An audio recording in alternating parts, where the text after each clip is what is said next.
At this point, it is no longer, just citizens that are protesting. It is now this terrible that bandits have barricaded roads, protesting of the arrest of their leaders and fathers. You can imagine what is going on, that these bandits have actually taken over Nigeria fully.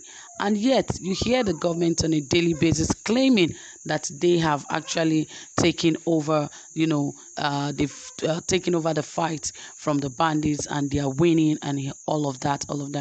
But we are not seeing those results. They just come up telling us all sort of things, and we don't get the actual result of what they're telling us. And all of this, we really hope that they will stop soon, because Lai Mohammed will come forth and tell us that, yes, we are winning the fight over bandits and Boko Haram. You hear Femi Adesina saying the same thing. You hear Shehu saying the same thing. They just keep telling us lies. And now, see how bandits have barricaded the roads and asking for the release of their. And Lai Mohammed said that they have over so many Boko Haram leaders who have surrendered, and the government is planning on instating them into the Nigerian army and so on and so forth. It is a dangerous thing for the government to ever think about instating these guys into the Nigerian army, because this would just be one of the ways that Nigeria will become like Afghanistan, where Taliban is the one ruling. Because by the time they invade the Nigerian army and they take off all the armies, they will now be the ones in charge. And before you know, Nigeria will be ruled by force by, militaries that are even terrorists. So we are not praying for that to happen, but I think they should think twice before taking some of these decisions.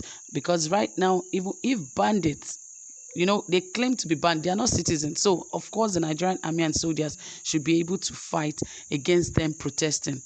These are not citizens. These are not just free citizens. These are bandits. They have the guts and temerity to protest, and nothing was done to them. Well, let us get into the details of this and see what is going on and why they had that guts to protest and nothing is being done to them. More details, guys, but please ensure you subscribe, give this video a thumbs up, turn on the notification bell, like, and also share this video. All right, guys, without further ado, let us dive right into the details of this report.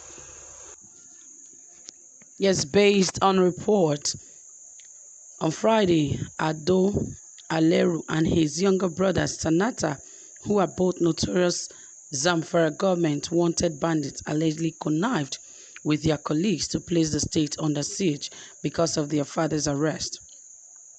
The father of the two bandits was said to have been arrested by the security operative at Safe Cattle Market in the state on Friday morning. It was further revealed that a source alleged as reporting that the two bandits and siblings and their cohorts divided themselves into two groups, each of which was led by either of them, and while the one led by Aleru rode on 500 bikes with 3 persons on each. The other, which Sanata commanded, was on 340.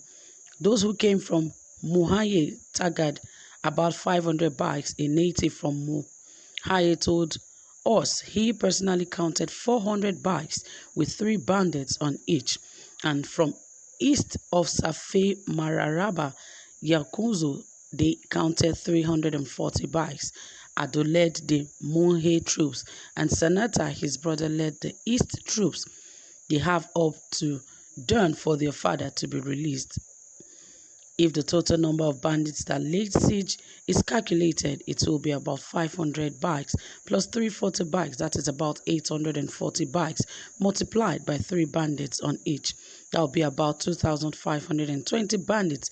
This means that 2 brothers who are notorious bandits led 2,520 of their fellow criminals in the same trade to barricade a major road for 6 good hours simply because their father was arrested by the government in a bid to get them. And they still left the place unchallenged. What Aleru and Sanata allegedly did was tantamount to daring the government to arrest them if they could, a whole government. What is really happening today? It will be reported that the bandits and their hideouts in the forest have been bombed up, but yet by tomorrow, possibly the same marauders will be on duty, and the situation of things has deteriorated to the extent that they now challenge the government. It will be recalled that one Chalaga Tuji also recently dared the government in the same state by invading an entire village and kidnapping tens of locals and travelers because of his father's arrest also. The fact about the ugly trend of things above is that government is really trying its best to stamp out the existence of the enemies of mankind, but they tend to be operating under the fortitude of some nefarious godfathers behind the scenes. An example is the case of Boko Haram. If some of their financiers were not apprehended, perhaps by now they would not be surrendering to the government. The truth is, these guys are, some are working for the government. That is the truth. Because, it was earlier revealed that some of these Boko Haram you see today were those who were trying to work with, Buhari back then to ensure that they dethrone the former president that was there. And guess what? Now it is now used against them. Because the same people, criminals are never satisfied. Today they are requesting for this, tomorrow they are requesting for that. And by the time you start using force on them, they now multiply, themselves. And that alone, they start doing terrible things that will make you call them back and plead. That's why people were saying the president should plead with them. I know even now it is easy for them to grant them amnesty because they know some of these guys. So even some financiers were talking about, remember the UAE the other time, gave Nigeria the names of those sponsoring Boko Haram. What did we hear about that till today? Nothing. They gave the names. In fact, they arrested them in UAE. Why did we not hear that some of the financiers of Boko Haram have been caught or they've been extradited to Nigeria? We did not hear anything. Nothing was done about that. So you can imagine that these guys, so you cannot even say this government is fighting against bandits or they are fighting against Boko Haram. They know them. And if they want to overcome Boko Haram today, I keep saying it, they will. They definitely will. It's just something they feel they can still handle. These guys are still under their control. When they are ready to deal with them, they will do it. Some of them might even be their relatives and they don't want to harm them. So, and this is not making Nigeria grow. Things are on the high.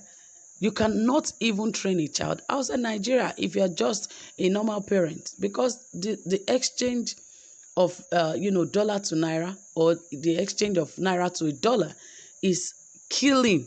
So definitely there's a lot that is dragging Nigerians back. And these are the things they should look into rather than keep telling us this is the best government. They are working towards everything. The Nigerians will appreciate the president by the time he shows them or by the time he leaves. We are waiting. But anyway, my dear people, that is it. Please drop a comment, tell us what you think, and also give this video a thumbs up. Do have a pleasant time. Bye for now.